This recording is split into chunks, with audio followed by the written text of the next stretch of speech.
Hello दोस्तों, कैसे हैं आप लोग। स्वागत है आपका जेकेएम रिएक्शन। तो भाई आज टॉपिक क्रिकेट का नहीं, टॉपिक है देश का। आप सब लोग जानते ही होंगे जो जंतर मंतर पे प्रोटेस्ट चल रहा है नीट स्टूडेंट्स को लेकर, जो पेपर लीक हुआ उसको लेकर, एजुकेशन मिनिस्टर धर्मेंद्र प्रधान के इस्तीफे को लेकर एक प्रोटेस्ट चल रहा है दिल्ली के जंतर मंतर। होना भी चाहिए भाई, प्रोटेस्ट भी होना चाहिए। और प्रोटेस्ट 200% सही है भाई। पेपर लीक हुआ, 200% सही है, पेपर लीक हुआ। ये धर्मेंद्र प्रधान ने भी माना, जो एजुकेशन मिनिस्टर है। उनका इस्तीफा भी होना चाहिए, 500% सही है भाई। एक जिम्मेदार मिनिस्टर के होने के नाते उनको खुद को इस्तीफा दे देना चाहिए। अगर वो नहीं दे रहे हैं तो ये राइट बनता है प्रधानमंत्री का। प्रधानमंत्री नरेंद्र मोदी जी को उनसे इस्तीफा लेना चाहिए और उनके पास ये पावर होती है कि वो किसी भी मिनिस्टर को हटा सकते हैं। इसमें कुछ भी गलत नहीं है भाई। पर जो कल हुआ जंतर मंतर के बाद, पार्लियामेंट घेराव करने के लिए जो प्रोटेस्ट में जितने भी स्टूडेंट शामिल थे वो आगे बढ़े, पुलिस ने लाठीचार्ज किया, आंसू गैस के गोले छोड़े। बहुत ही निंदनीय बात है भाई। नहीं होना चाहिए। वो स्टूडेंट अपने देश का भविष्य हैं, उनके साथ ऐसा बर्ताव नहीं होना चाहिए। पर उन स्टूडेंट्स की आड़ में जो कुछ हुआ भाई, पुलिस की गाड़ियां जलाई गई, तोड़ फोड़ की गई, सरकारी संपत्ति को नुकसान पहुंचाया गया, 50 से 60 पुलिस वाले घायल हुए, वो भी सही नहीं है भाई।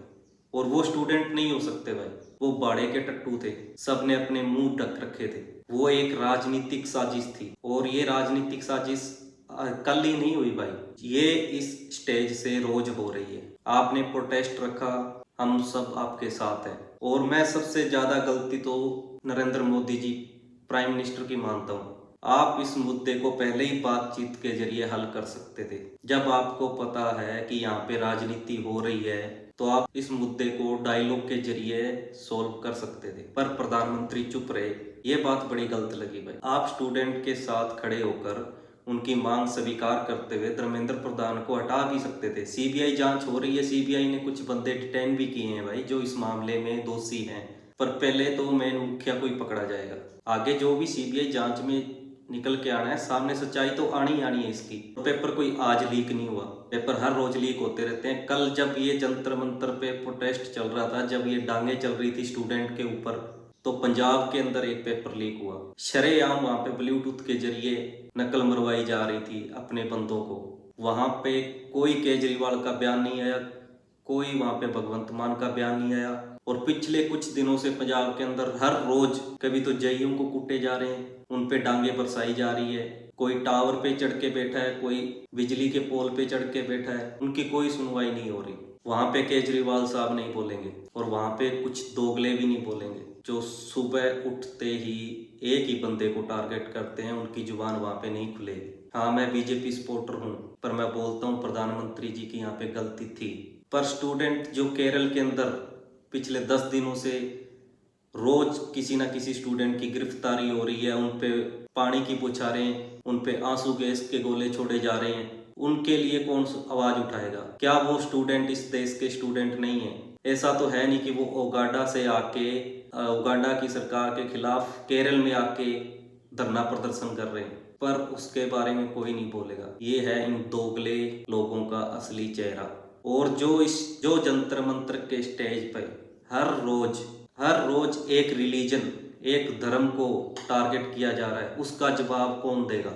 जब अपना प्रोटेस्ट नीट स्टूडेंट के लिए है, धर्मेंद्र प्रधान के इस्तीफे के लिए है, तो वहां पे कोई भी राजनीतिक पार्टी आके अपनी राजनीतिक रोटियां कैसे सेक सकती है? क्यों अलाउ किया गया उनको स्टेज पे जाके भाषणबाजी करने के लिए? कोई भी एरा गेरा आके वहां पे एक धर्म को टारगेट करता है। और जो इस प्रोटेस्ट के मुख्य करता धरता कोकरेज दीपक है, वो पास में खड़े होकर तालियां बजा रहे और हंस रहे हैं। जो कोकरेज पार्टी का स्पोक्स पर्सन है, कभी डांस कर रहा है, कभी एक रिलीजन को गलत बोल रहा है, किसी साधु संत को गलत बोल रहा है, उसको ये अधिकार किसने दिया? जो कानून की किताब लेके आप उस स्टेज पे खड़े हो ना भाई, उस किताब के अंदर कानून लिखा हुआ भी है, वो भी पढ़ लो।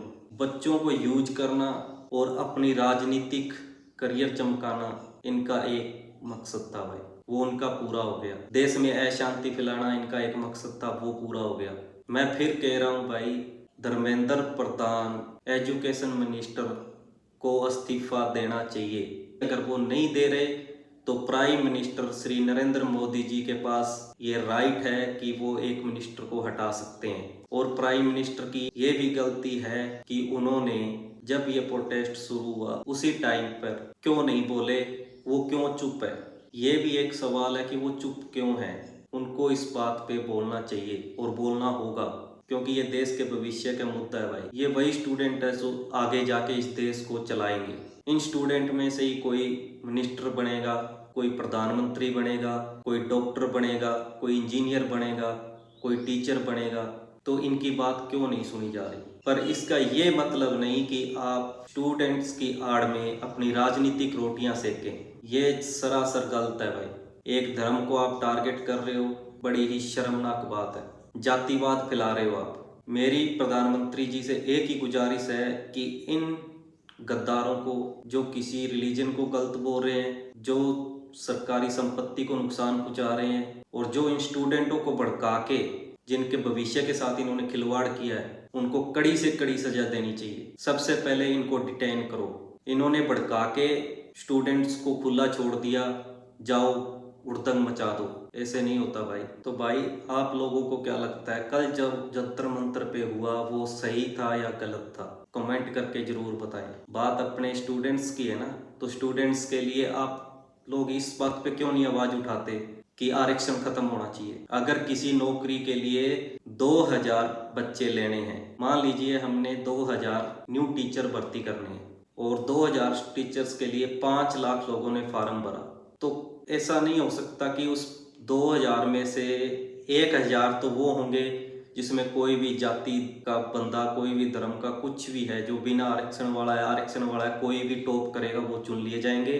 500 एसी वाले होंगे, 500 बीसी वाले होंगे। ये आरक्षण खत्म करके ये क्यों नहीं हो सकता कि भाई 2000 लेने हैं, 5 लाख लोगों ने पेपर दिया है, तो उनमें से जो 2000 टॉप होंगे वो उस नौकरी के हकदार होंगे, तब जाके देश सुधरेगा भाई।